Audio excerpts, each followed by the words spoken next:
Hey guys, and welcome to another episode of Food School Smarter, Stronger, Leaner podcast on a mission to inspire a world where food makes us better. Guys, today, as promised, we are talking about intermittent fasting, all our favorite, most effective fasting protocols that are proven by either science data or most often than not by people's experience.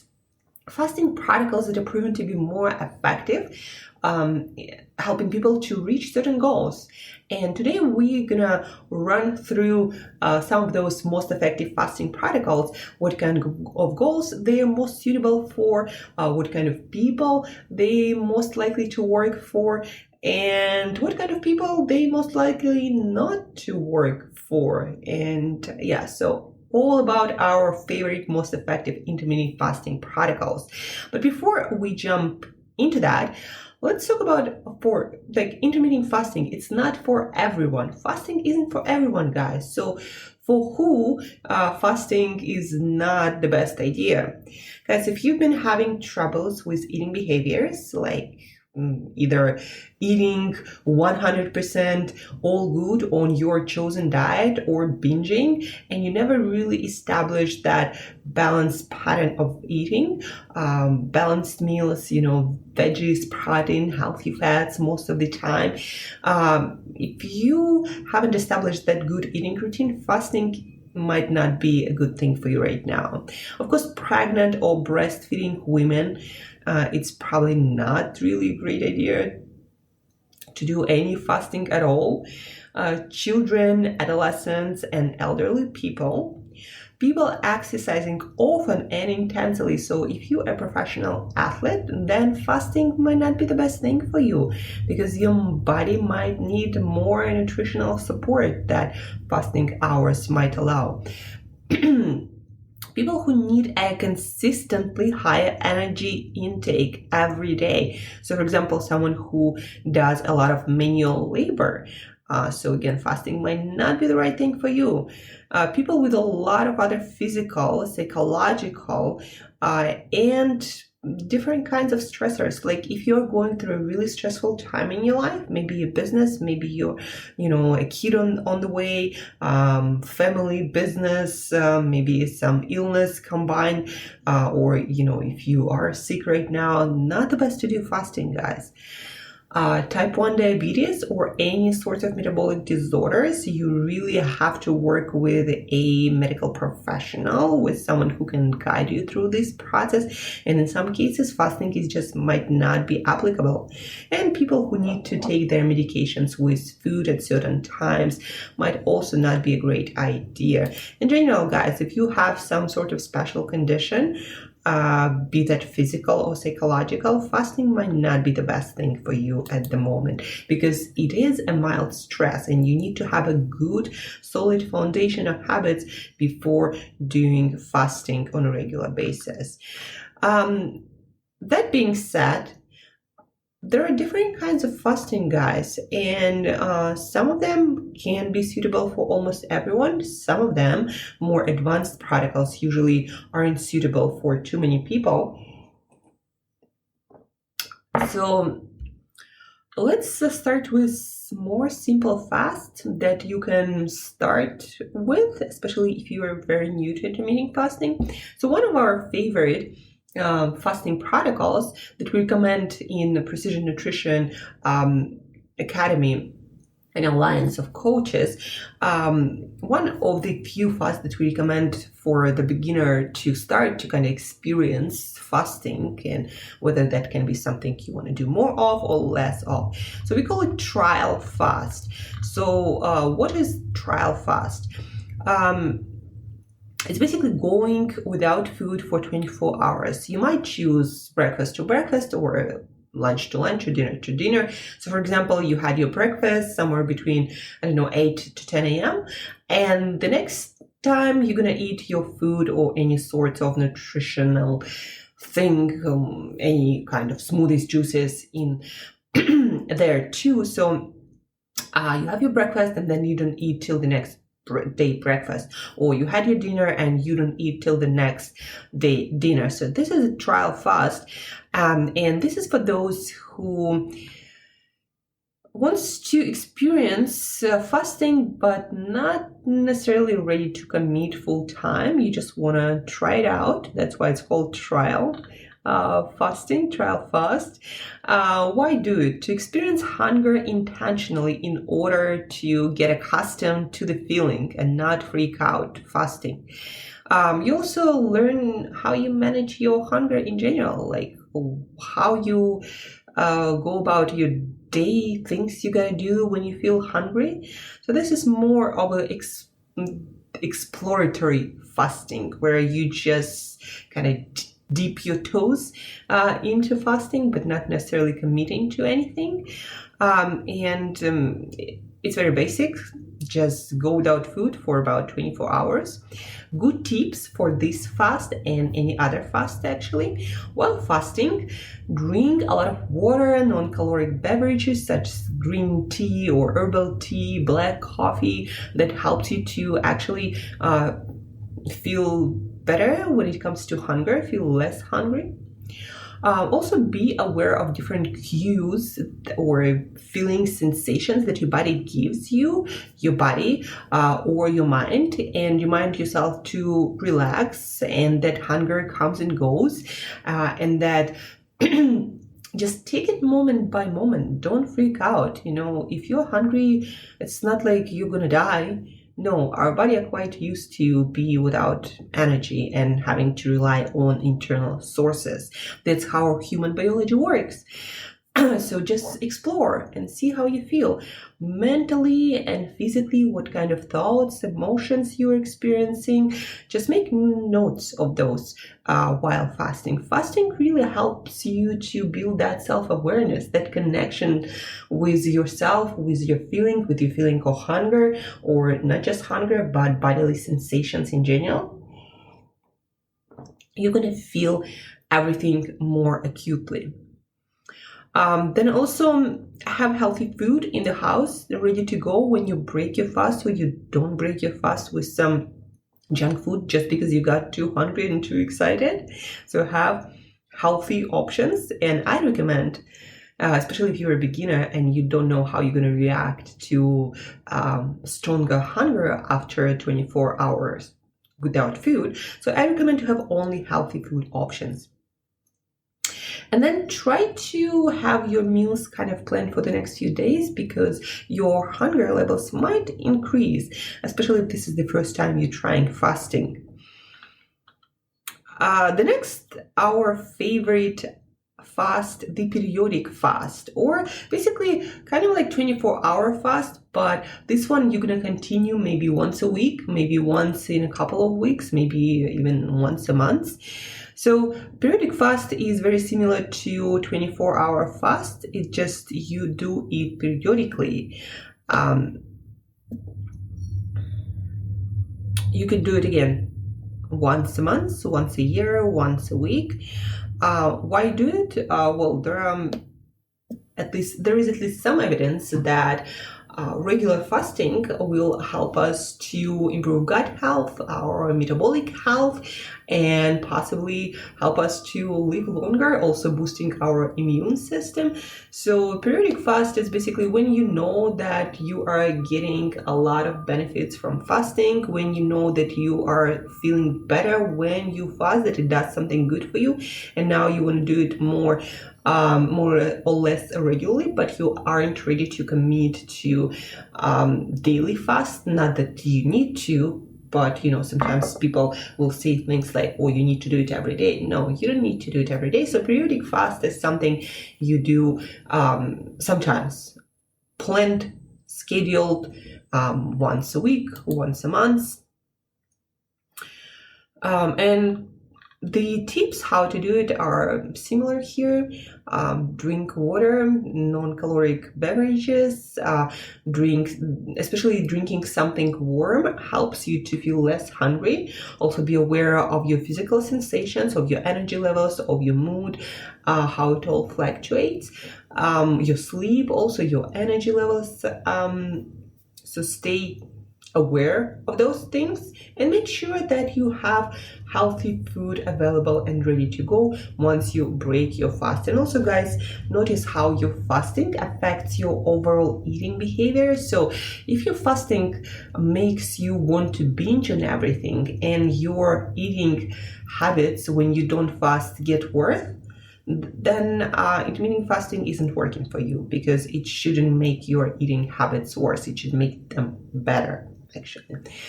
And then the third is daily time restricted feeding. It's basically a daily plan with a defined fasting period and eating period, or fasting window and eating window. Why people do it?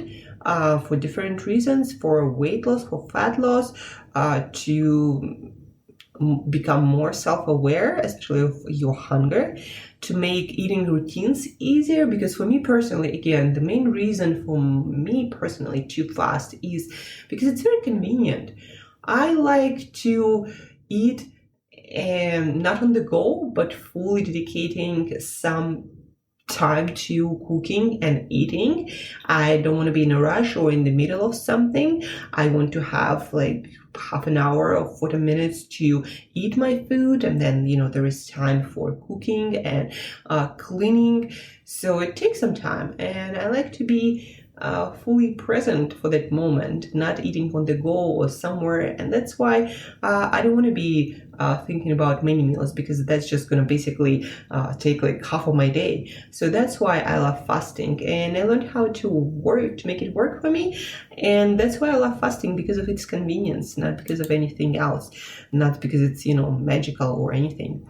So who is it for? Anyone who did well with other fasts, like preliminary or test trial fast and periodical fast, people who are looking for weight loss, also more complex versions of those daily fasts with different timing and nutrient timing, or your meals and different macronutrients like proteins, fats, and carbs.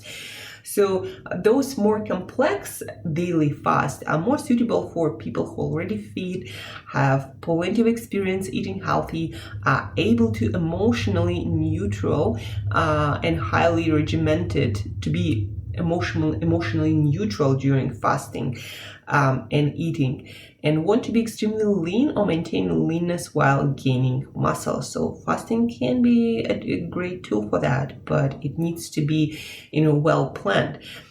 Men seem to be okay with longer fasting and shorter feeding periods, like for example 16-hour fasting, 8-hour eating window. Women seem to need shorter fasting and longer feeding windows, such as 14-hour fast and then 10-hour eating window. But it can work for both men and women as long as they have good self-regulation and don't have a history of eating disorders. That's important, guys, to have good foundation first before attempting regular fasting.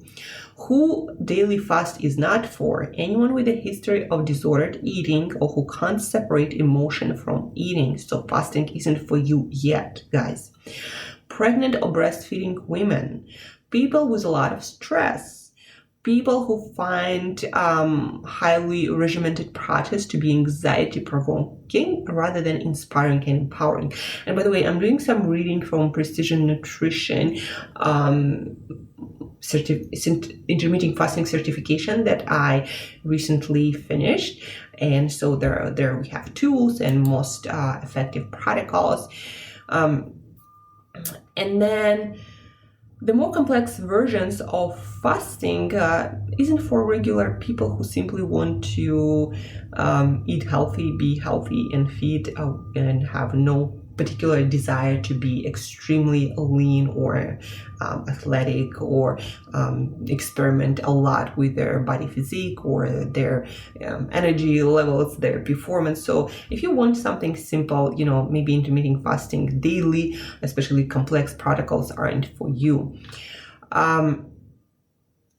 Let's now chat a little bit more about other specific fasting protocols that you can do to get the benefits of fasting. Maybe you lose weight, lose fat, get leaner while building muscle. Maybe you want longevity benefits from it. Maybe you want to have the convenience of not eating too often. Maybe you know that it will help you with gut health, with skin health and skin problems.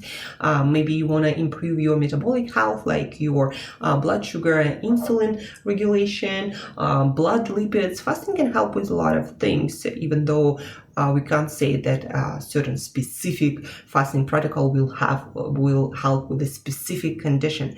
But anyhow, guys, so where you can start: skip a meal sometimes. Basically, sometimes you eat, sometimes you don't. This is a good introductory method of intermittent fasting. For example, sometimes like 3 times a week, you might want to skip dinner. So that might be a form of intermittent fasting that works for you. And this is usually for people who are interested in intermittent fasting, but not ready to commit to any sort of regular or regimented practice.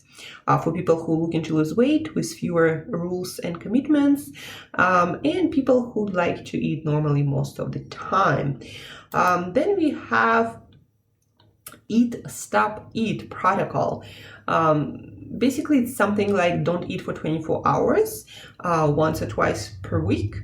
And that is good if you want to keep things simple, but still want to get a lot of progress when it comes to weight loss usually, and have some gut health and longevity benefits. Also, this is for people for whom it is easier to do that 24-hour fast because of their work schedule or some other commitments, family or not, and that seems to be appropriate. Guys, I want to just to mention here that the best way to do intermittent fasting is the way that suits your lifestyle. Like, for example, if you're super busy on some days and you feel like eating or cooking, it distracts you from what you do, and at the same time you might have your weight loss goals, or just want to get some health benefits from fasting, then do your fasting. When you're super busy, don't worry about food. Of course, at other times, you should be eating nutritionally balanced, dense diet, and make sure that you aren't falling into a fasting trap when you think that fasting is a solution for everything, and now you don't need to worry about healthiness or nutrient density of your diet. So that's not the case. But again, the best way to make fasting work is to fit it into your lifestyle, so it just fits in there. Then we have fasting mimicking diets of all sorts, guys. They basically mean that several days of less energy intake that you do maybe once a quarter, maybe once half a year, maybe every month. So on several days you eat less energy, or maybe less protein, less carbohydrates. Different protocols will have different rules.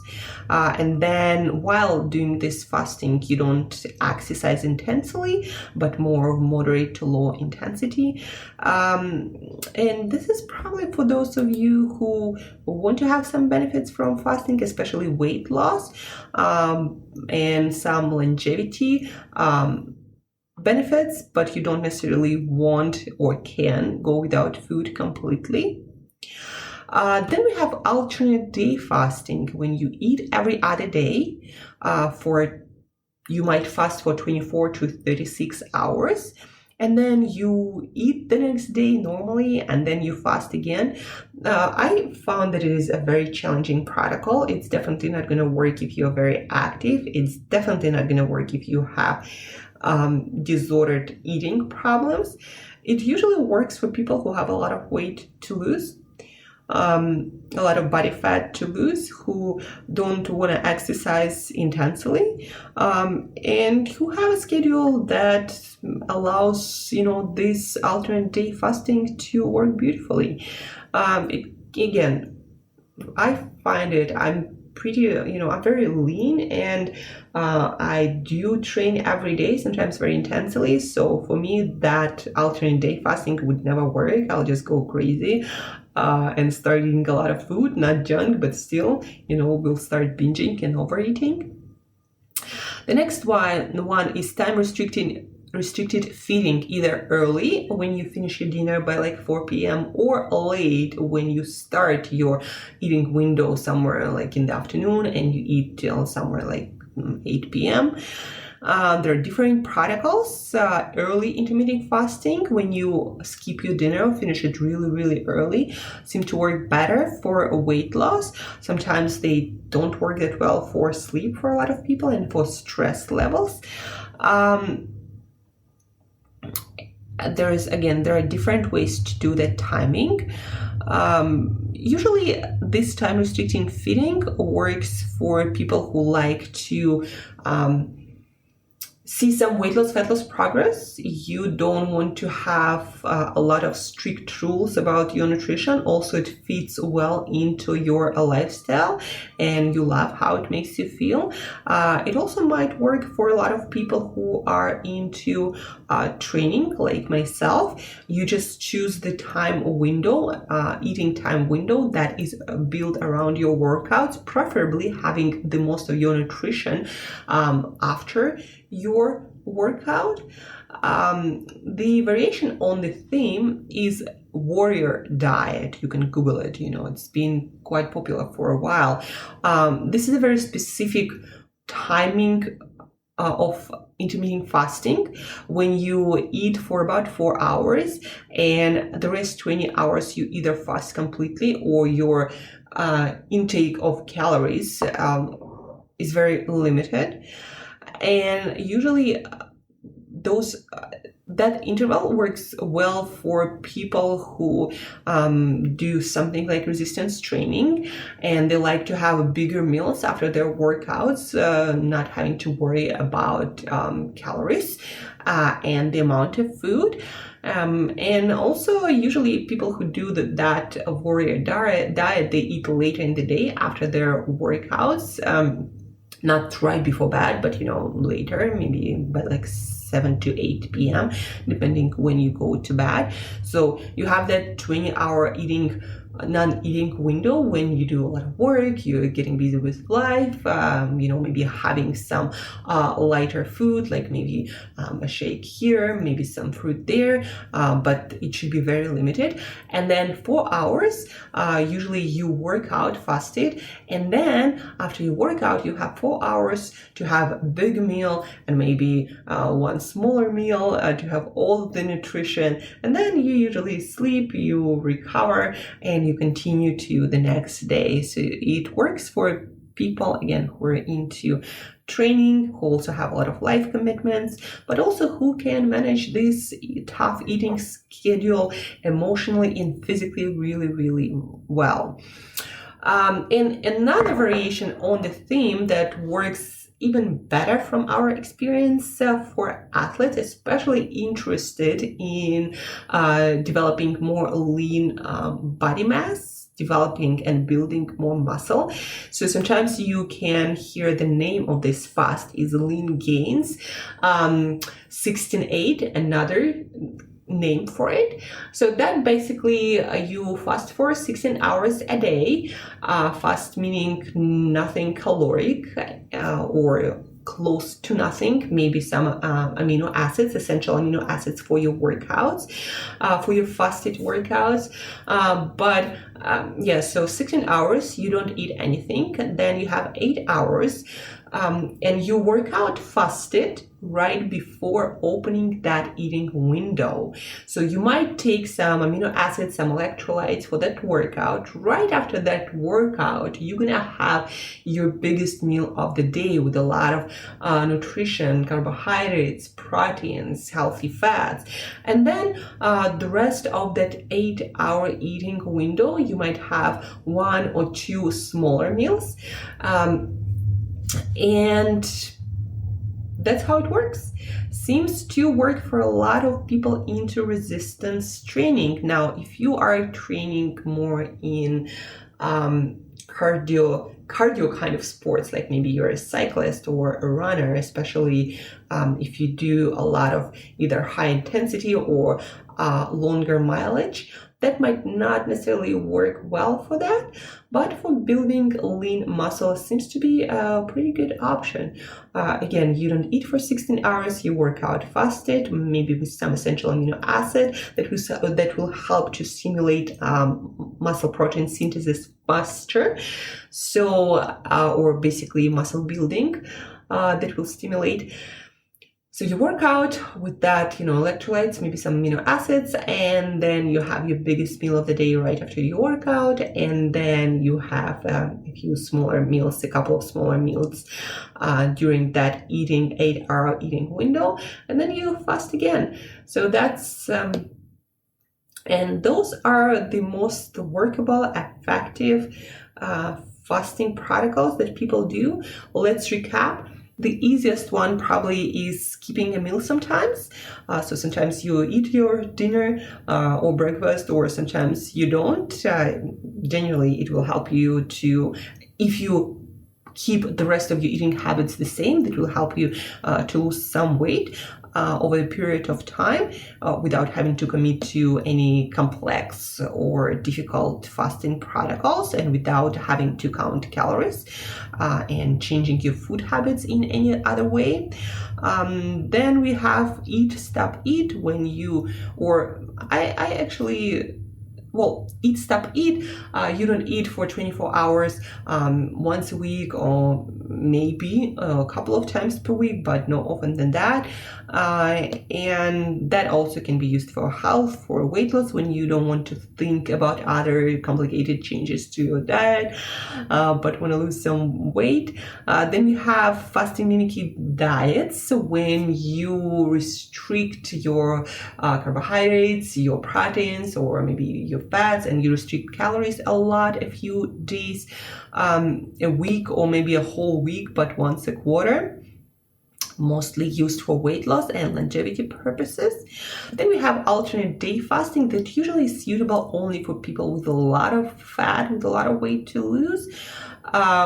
Basically, you eat for one day, and then you don't eat for 36 hours, and then you eat again and don't eat again. It's quite a challenging protocol for people who don't have a lot of weight to lose, but can work for other people who do have a lot of weight to lose and don't want to think about their specific nutrients every meal.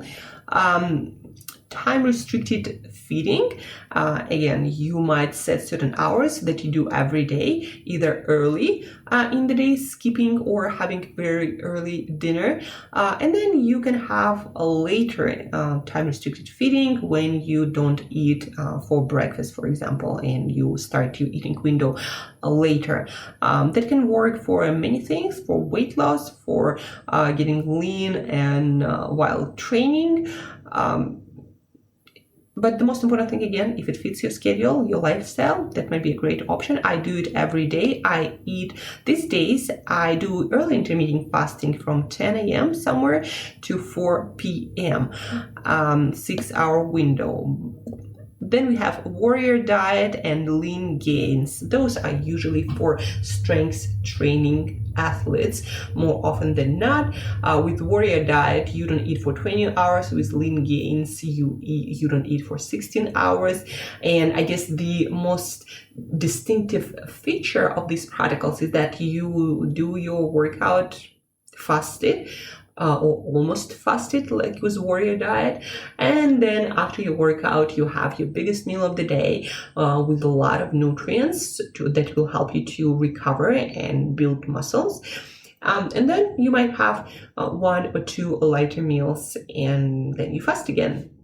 So those are the most popular, most effective protocols that can work well for you or not work well for you. We talked today also about for whom intermittent fasting is probably not a great idea. Specifically, I want to again bring your attention to the fact that If you have disordered eating, if you aren't eating balanced meals, then fasting, any sorts of fasting, might not be a great idea for you at the moment. Also, of course, if you are growing, if you're a teenager, adolescent, or you're elderly, or you have metabolic disorders, or some sort of diseases, you're sick, you're pregnant or breastfeeding, not a good idea for you. Don't forget, guys, that you can always reach out and ask questions if you have specific questions about fasting protocol. If you're not sure what kind of fasting protocol might work for you, please do reach out, and I'm gonna help you to choose based on your goals, based on your lifestyle, on your health, what might be a good intermittent fasting protocol for you, or maybe something different from fasting is a better choice for you right now. So please do reach out on any social media or via email, angela@createyourself.today. Also, please do share this episode with anyone who is interested in intermittent fasting. Let them know what's available, what's out there, before they make their choice based on some Googled article that might not be the best option, or might not give you the best solution. So share, reach out if you need advice. Always feel free to reach out to start off with a better, foundational knowledge that's going to help you to avoid a lot of troubles. So reach out. And as usual, guys, thank you for tuning in. Thank you for listening. And till next time, eat better daily. And maybe also fast better daily.